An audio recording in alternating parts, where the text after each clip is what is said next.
Colorado College has a plethora of talented alumni, and one of our bright stars is with us today. Abigail Washburn is a 1999 Colorado College alumna and was one of the first East Asian Studies majors. Fluent in Chinese, she has embraced connecting to the culture and people of China through music and performance. Abigail's musical collaborations have included the band Uncle Earl, as well as Sparrow Quartet, which includes her husband, Bela Fleck. Her album, City of Refuge, combines American roots music and Chinese folk music in a unique blend. Abigail is one of the few foreign artists regularly touring China. At the request of the U.S. government, the Sparrow Quartet toured Tibet in 2006, something no other American band had done, and performed in Beijing during the 2008 Olympics. Recently, she played the prominent USA Pavilion at the World Expo in Shanghai. And Abigail has regular collaborations in China, a group of women musicians from the China Conservatory and Hongai. Abigail has received many awards and recognitions. This year, along with other innovative and creative thinkers, she was named a TED Fellow and presented at the 2012 TED Convention. Please join me in welcoming home Colorado College alumna Abigail Washburn.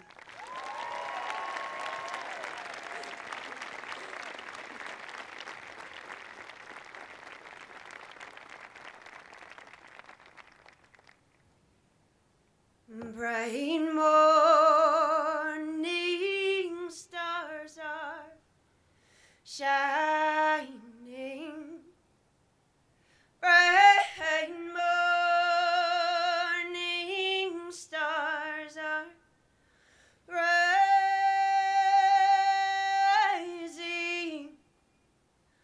Bright morning stars are rising. Day is a breaking in my soul.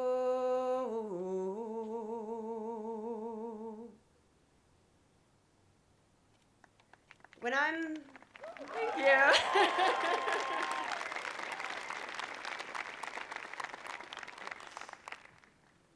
When I'm singing this age-old American hymn, I'm surrounded by an image of a dark morning sky opening to the light of a new day.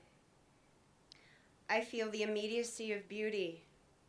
I feel those first moments of morning light, and at the same time, I feel the magnitude of the eternal. I feel the rhythm of a night sky surrendering to day after day after day, year after year. It's a song of commencing for a day of commencing. So why is it that I named my commencement speech Obituary? Why is it that with this precious 20 minutes I have with the 2012 Colorado College graduating class, with you incredibly well-equipped, beautiful, curious, courageous, adventuresome students, I'm choosing to focus on death?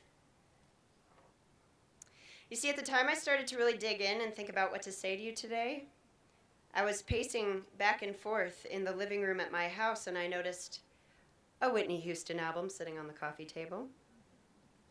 It was my fave album when I was a kid. And given the news recently that she had passed away, I was paying homage to her by reconnecting with my inner 12-year-old that used to sing her songs in the imaginary microphone in my Midwestern childhood living room. Of course, all by myself. I believe the children are our future. Teach them well and let them lead the way. Show them all the beauty they possess inside. Give them a sense of pride to make it easier. Let the children's laughter remind us how we used to be. I decided long ago. You didn't think I'd do that. Or maybe like the big hit, the big dance hit. I wanna dance with somebody.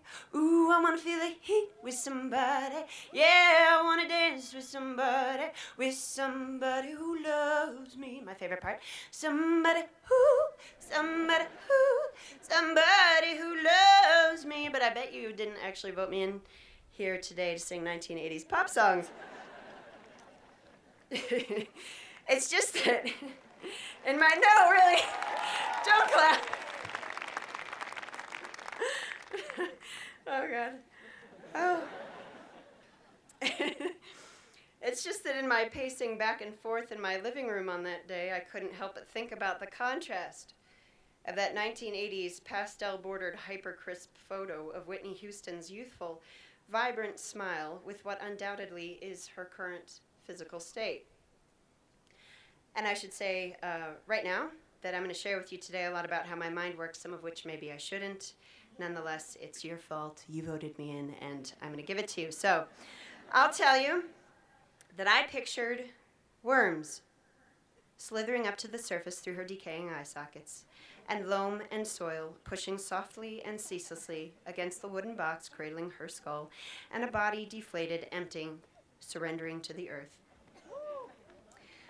Oh yeah, that's exciting, right? Whitney Houston is now being folded back in, moment after moment, day after day, year after year, until at some point her body will no longer be recognizable, and perhaps even the memory of her will have vanished completely. Envisioning Whitney Houston in her grave was likely prompted by an incredibly uplifting experience I had at a workshop a few weeks earlier. I had the massive good fortune to be invited to a day of counseling by a group of people that have made their life's work teaching artists and people in creative fields to thrive with a capital T rather than strive with a lowercase s. And they've done it to great success. I remember the moment when the leader of the workshop said, "You will envision here and now what you want to achieve in your lifetime, and then you will come up with a plan to move toward realizing those achievements. You will take action, and you will succeed." And the co-leader of the workshop, a Native American male artist of the Choctaw tribe, then chimed in and said, "I was poor, deeply in debt, living my art, but always struggling to get by. My dream was to be able to live my art without struggle. Now I have 3 commissions for several $1,000,000. I no longer live in fear of struggle, and now I see that my dreams can also include helping the broader community of Native American artists. And in this moment, you." The 20 creative people in the room sighed audibly. Oh my God, was it possible that we could not just forever live as struggling artists? The workshop leaders handed out a workbook and said, "Fill this out and your dreams will start to come true." I opened the workbook, and the page is filled with blank lines for me to fill in. And at the top of the page is written, "Obituary." They gave us 5 minutes. They told us to write freely, fluidly, and without judgment. So here it is. I'm sharing it with you. Uncensored, sloppy free writing and all. Obituary. Abigail Washburn. She helped to create a world that through communal efforts began a massive redirection of the world's wealth and energy toward the realization of beauty and harmony, and ceased all violent behavior between nations and people by spurring the creation of local and international cultural events, cementing the victory of soulful globalization over the powers of individual and corporate gain. Meanwhile, she managed to help facilitate a fully integrated home and community where all inspiration is sourced for overcoming the greater challenges in the world, thereby spreading an undeniable and magnetic draw toward beauty and light. When she died, she passed into a love and light, painted, sewn, stitched, and sung by the dear people and places that graced her path.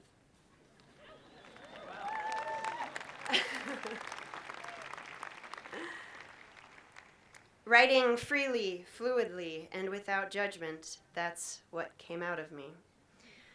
And if I read that right, I think I basically want world peace before I die.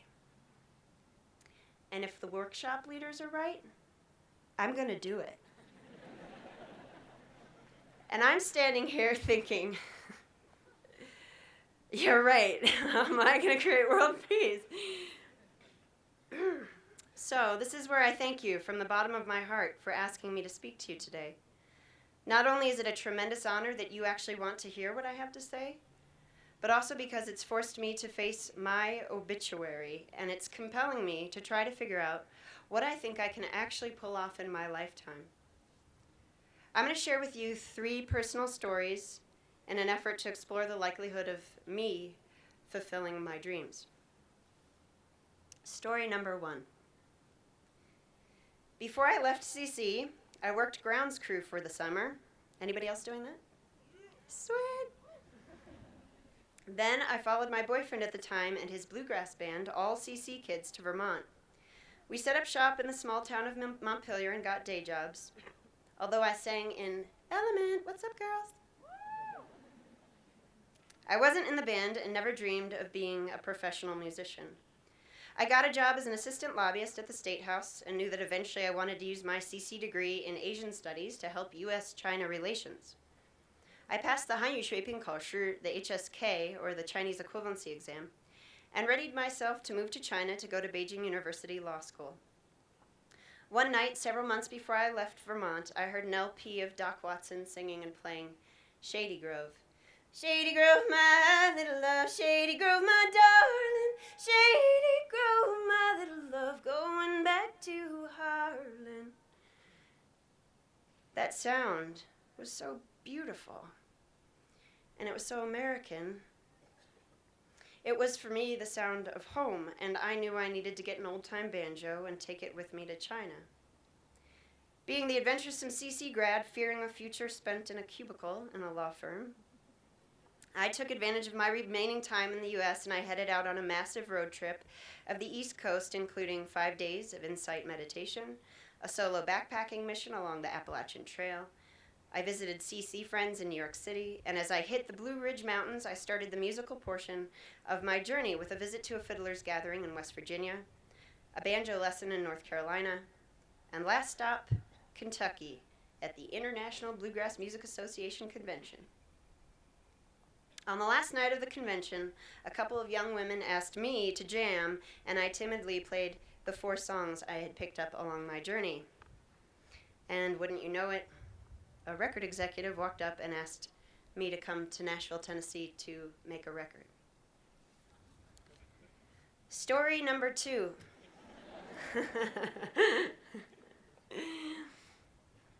Nowadays, people say to me things like, "You are a natural-born performer."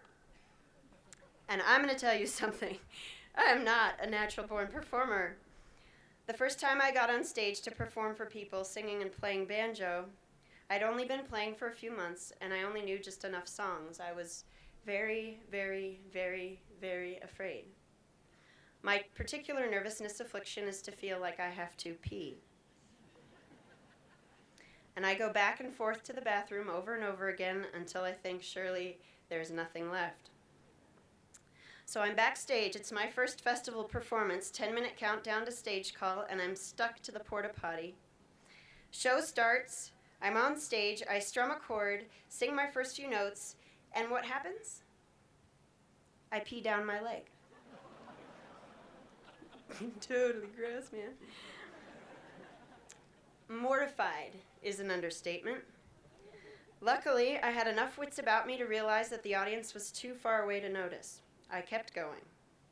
I finished the show, I found paper towels, a bottle of water, a private spot backstage, and I cleaned myself up and went out to the merch table and I greeted people. Story number 3. In my first year on the road, I was given the opportunity to do an opening slot in South Carolina for a Texas singer-songwriter with an audience of folks ready to drink a beer, party down, and sing a good old Texas song.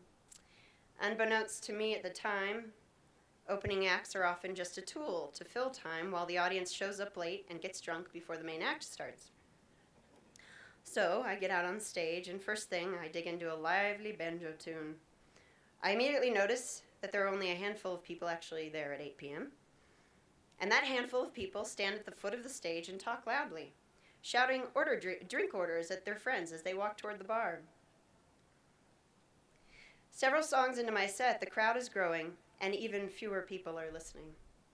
I decide to cut my between-song banter short and say, this next one is an original song in Chinese. It's a story about how hard it is to be an immigrant in America. 我是一只迷途的羔羊，谁能引我走出迷茫？哪儿有我重生的希望？哦，牧羊人啊！哦，牧羊人啊。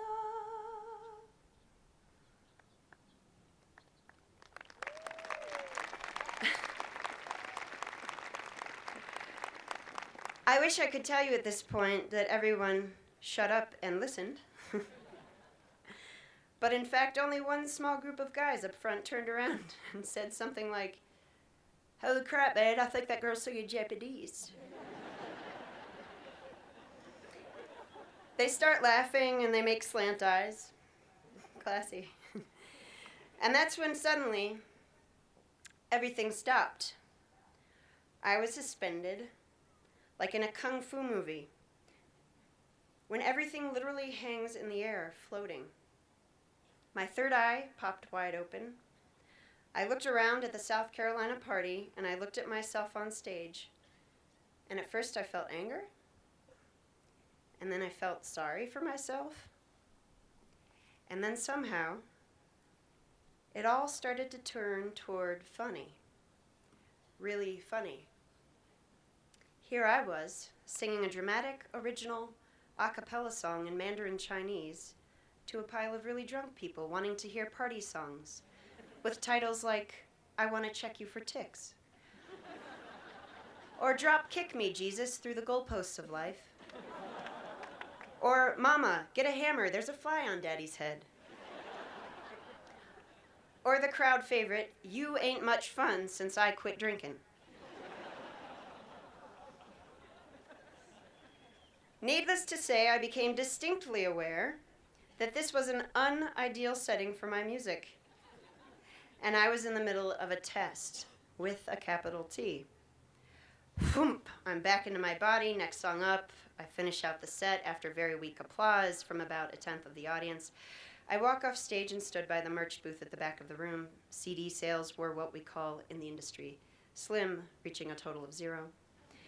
The only interaction I had was an occasional point and stare from a small group, and one drunk guy who came up to me and said, "You may not have noticed, but I was watching you.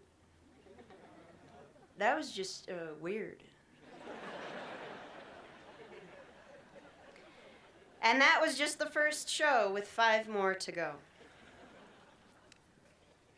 I tell you these 3 fresh out of college stories because I know they hold important, hard-earned lessons that have helped to set my footsteps down a path that is determining my future. So in an effort to share, here's what I think I've learned. An open heart and curious mind creates miracles. I believe we discover our true calling not because we intellectually know what it is, even if we think we do, but because we are curious enough and open enough to be found by our true calling. Fear arises as a sign to let us know we are ready. We are ready for a new challenge. When we feel fear at doing something, it very likely means that it is exactly the thing we need to do. And lastly, obstacles arise to help us prepare for what we are here to do in this world. Obstacles are tests. Luckily, the outcome of making it through these tests is that challenge after challenge, we grow stronger and stronger and continually morph into the vessel that achieves its dream and its purpose. So with these lessons in mind, I say begin the hard work of peeing yourself when you are scared to do something and just do it anyway. Let the slanty eye making party boys in the front row point and stare, and you march on with a full heart. Open your curious mind to possibility. Let yourself shift gears from a mountain guide to a special ed teacher, from an environmental lawyer to a self-start green entrepreneur, from a geologist PhD to a full-time father, from a law worker in Beijing to a banjo troubadour. I am thankful for retrospection because it brings glory and purpose to moments that really suck. I've let down promoters and managers and myself when only 20 people bought tickets to a show. I've gotten tongue-tied and paralyzed on live radio and TV. I've broken my own heart time and again, falling in love with collaborators and then losing them. I've compromised a home life for a traveling life. I've shed tears realizing I was going to sign that industry standard record contract that I knew to be unfair and inhumane. I've wasted time blaming others, even when it really seemed like it was their fault. And I have often thought I should give up the life of an artist and go back to school or get a real job, not only because I'm worthless and undeserving, but because my music actually really does suck. Wow, that's some pretty wicked internal criticism, right? That's what I like to call going super dark on yourself. I'm not sharing this because it's pretty or uplifting in any way, but because for me, it's real. And I think you'll probably have a handful of times in the coming years where you'll feel dark and worthless, full of shame and stuck, afraid to make a move. There's something I want so badly for you. It's that when your 2012 graduation day photo starts to date itself as a low-res digital smartphone prehistoric JPEG and some human is pacing back and forth in a living room somewhere, staring at your early 20s cap and gown graduation smile and starts to wonder what's happening to your body below the earth. The way the worms slither up to the surface through your decaying eye sockets, and loam and soil push softly and ceaselessly against the wooden box cradling your skull.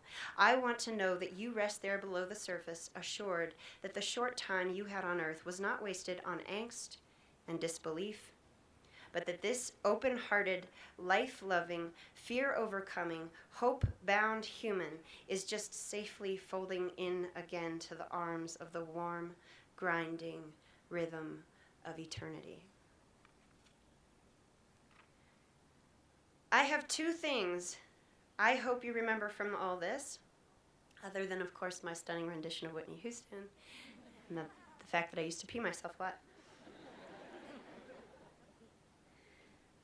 The first thing, when you're out of here, when you're somewhere out there frantically pursuing your master's degree or your internship, so completely certain of your path, or you're somewhere out there serving coffee all day and wondering, what in the hell am I doing with my life?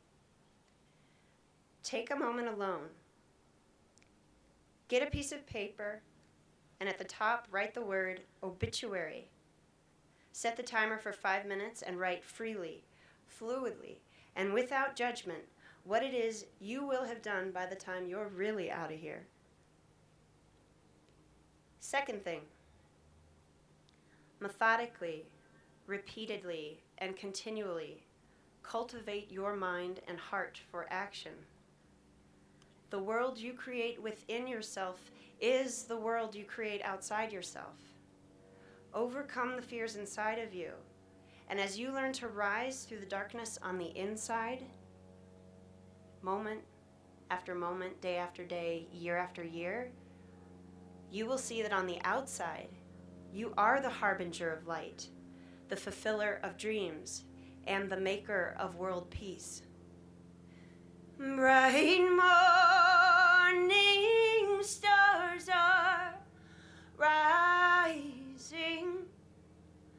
Bright morning stars are rising.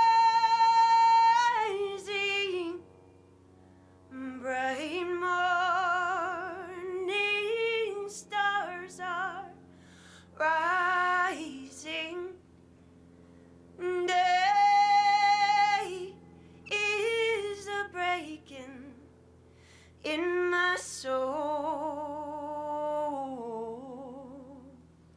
Thank you.